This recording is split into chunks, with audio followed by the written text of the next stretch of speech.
नमस्कार दोस्तों, स्वागत है आप सभी का एक बार फिर से हमारे आचार्य जागेंद्र मिश्रा चैनल पे। दोस्तों, यदि आप अपने जीवन में कुछ नया सीखना चाहते हैं तो चैनल को सब्सक्राइब जरूर करिएगा। नवरात्रि का तीसरा दिन माँ चंद्रघंटा, पूजा विधि, मंत्र, फूल, रंग और भोग और कथा।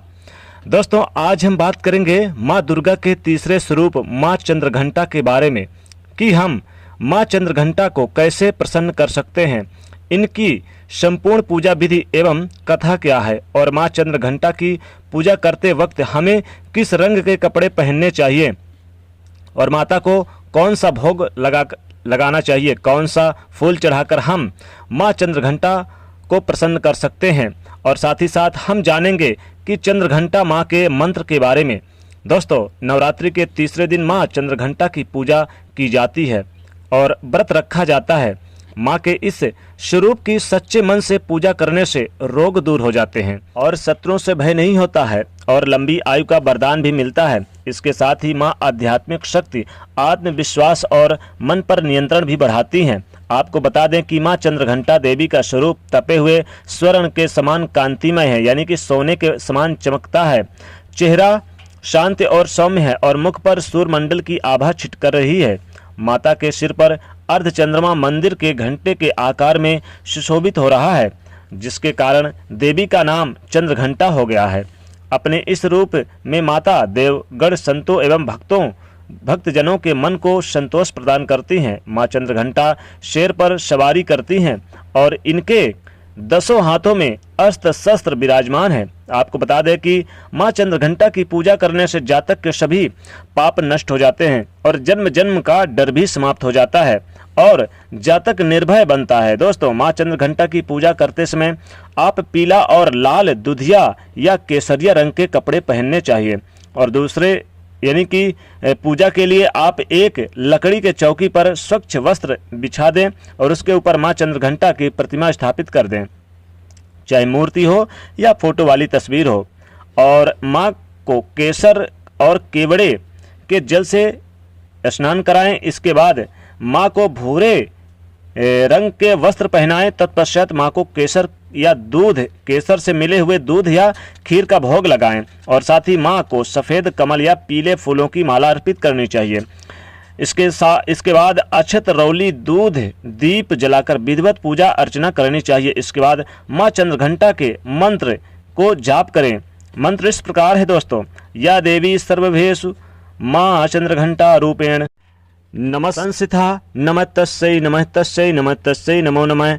इस मंत्र का जाप कम से कम 108 बार करना चाहिए और इसके बाद अपनी मनोकामना अवश्य बोलें। माँ चंद्रघंटा अवश्य आपकी पूजा स्वीकार करके आपकी हर इच्छा, हर मनोकामना पूर्ण करेंगी। तो चलिए दोस्तों, अब बात करते हैं माँ चंद्रघंटा की कथा के बारे में, जो इस प्रकार है। देवताओं और असुरों के बीच लंबे समय तक युद्ध चला। असुरों का स्वामी महिषासुर था।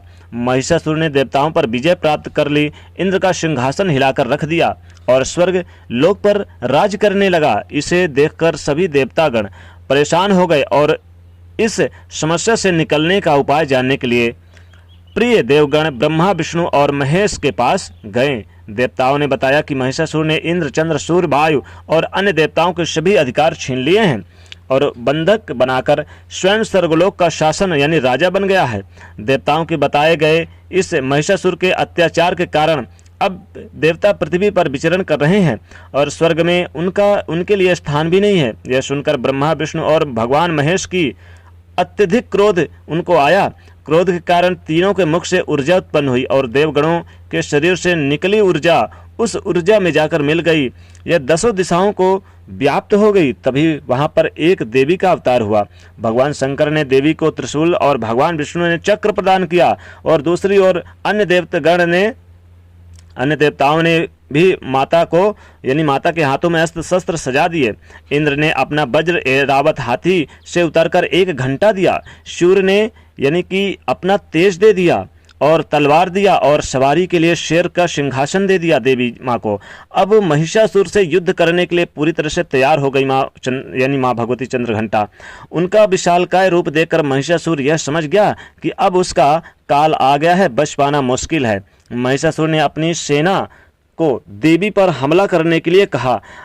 अन्य दैत्य और दानवों के दल भी युद्ध में कूद पड़े। देवी के एक ही झटके से सभी दानवों का संहार हो गया, सभी राक्षसों का, सभी दैत्यों का संहार कर दिया माँ ने।